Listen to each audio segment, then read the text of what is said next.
to another edition of Kids Church. I'm in a bit of a funny angle, but there's a reason for that, and I'll show you later. But I'm actually sat on the floor and not the sofa, so if you're wondering what's going on, all will be revealed soon. But we are on the third and final part of our Lions versus Fires series. So let's have a little recap. On the first week, we saw Daniel, Shadrach, Meshach, and Abednego leave their family and head to Babylon, where they joined the Babylonian army. There, the king asked them to eat all of his luxurious food and wine, but they said, no, we are going to eat fruit and vegetables. They did the right thing. They made the right choice, and incredible things happened for them. They were the strongest out of everybody else. So we talked about how we need to make sure that we are making the right choice in every area of our life. And then last week, we saw what happened to Shadrach, Meshach, and Abednego next. So these guys continue to do the right thing, but find themselves in a pretty tricky situation. They find themselves in the middle of a fiery furnace, which is very scary. But God protected them, and he never let them go. And this week, we're going to find out what happened to Daniel. Now, Daniel, again, like his mates, did the right thing and found himself in a funny situation. Let's watch. Daniel loved God and followed God's rules. He talked to God 3 times a day and asked God for help often. Daniel served in the Babylonian king's court for many years. Yeah, I know him. And under many kings. Hey, Daniel. Daniel always proved himself to be more capable than all the other court officials. Thanks. Well, anytime. Daniel was serving under King Darius, and because of his great abilities, the king made plans to place him in charge of the entire empire. Wow, okay. The other court officials searched for some fault in Daniel, but they couldn't find anything wrong with him. He was faithful, responsible, and completely trustworthy.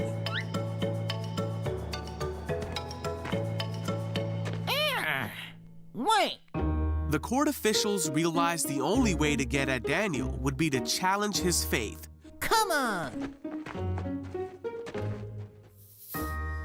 So they went to King Darius Excuse me, Your Majesty. and advised him to make a law that for the next 30 days, any person who prays to anyone except King Darius will be thrown into the lion's den. I like it. King Darius signed this law, and once a Babylonian king signed a law, it could not be overruled. When Daniel learned of this law, he went home and knelt down, as he always did, to pray in his room with the windows open towards Jerusalem. He prayed 3 times a day, just as he always had done, giving thanks to God and asking for his help. The officials went to Daniel's house and found him praying. Gotcha. They went to the king and reminded him of the law. I remember. Well... Then they said that Daniel had been found praying to God 3 times a day. What? When the king heard this, he was very upset, Get over here. and he spent the whole day trying to think of a way to save Daniel. Wait, what? By that evening, the court officials came back to the king and reminded him that no law signed by the Babylonian king could be overruled. So at last, the king gave orders for Daniel to be thrown into the lion's den. The king said to him, "May your God, who you serve faithfully, rescue you." Then the lion's den was sealed shut with Daniel inside. The king spent the night fasting and couldn't sleep. Then very early in the morning, the king hurried to the lion's den. He called out, Hey, Daniel. "Was your God able to rescue you from the lions?" And Daniel answered, "Long live the king! My God sent his angel to shut the lions' mouths so that they would not hurt me, for I have been found innocent in his sight." The king was overjoyed and ordered that Daniel be taken out of the lion's den. Then the king ordered the men who had schemed against Daniel to be thrown into the lion's den as punishment. Daniel was safe. There was not a scratch on him, for he trusted in God. So Daniel, he put God first, he loved God, and he carried on praying to him. He did the right thing. He put God first, and he found himself in a tricky situation. And just like Shadrach, Meshach, and Abednego, God didn't leave him. God protected him and kept him safe while he was in the middle of the lion's den. But the thing I love about Daniel, and the thing I love about Shadrach, Meshach, and Abednego, is that all of these guys put God first. Now, putting God first, what does that actually mean? And how do we do that? I've got something that hopefully will explain. So first off, we have got a jar. Now, this jar represents us. This is who we are. I'm not saying that we're a glass jar because that's really weird, but this is like who we are. And we all have things that we need to do with our time. And some things are big priorities and some things are not so big priorities. So I have got these beads, and these beads represent all the things that we enjoy doing. It could be craft or watching the telly or playing on our Xbox, or it could even be something like reading a book or just, hanging out or just doing all the things that we like to do. I'm going to fill it up. So all of these little beads represent all the things that we like to do. Now this dice here, these are going to represent all the things that we kind of have to do. So I'm talking about things like spending time with your family. I'm talking about homework. I'm talking about even spending time with your friends. I'm talking about school. I'm talking about all of those things in our lives.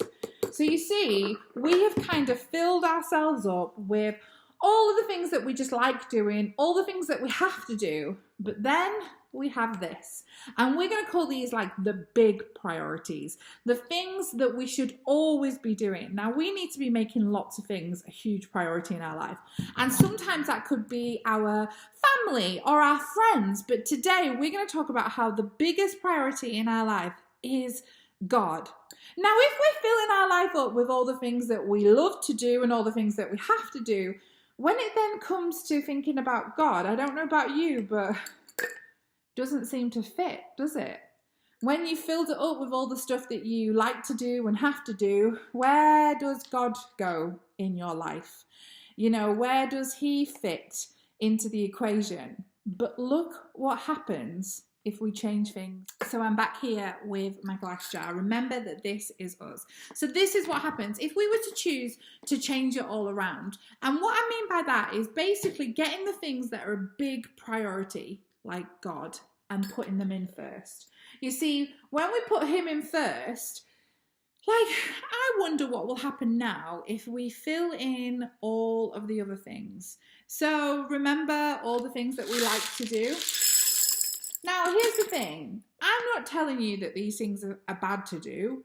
They're totally fine to do, you know. And here we've got all the things that we kind of have to do, which we enjoy to do, like spending time with our friends, spending time with our family, spending time with all the people that we love.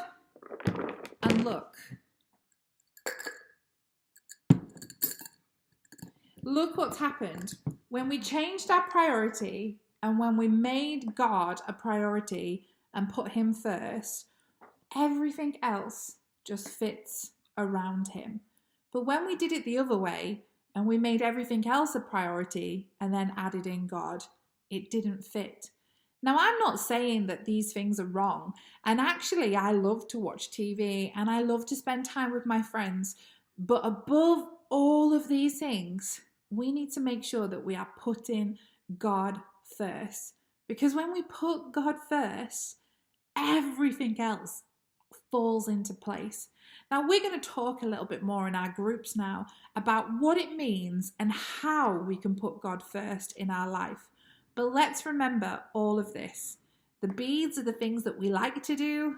The dice, they're the things that we kind of have to do, but we still enjoy doing, like our homework and, and exercise and eating and spending time with our family. But the big things are the big priorities in our life. And the biggest priority that always needs to be first is God. And that's the reason why I love the story of Daniel. Daniel put God first.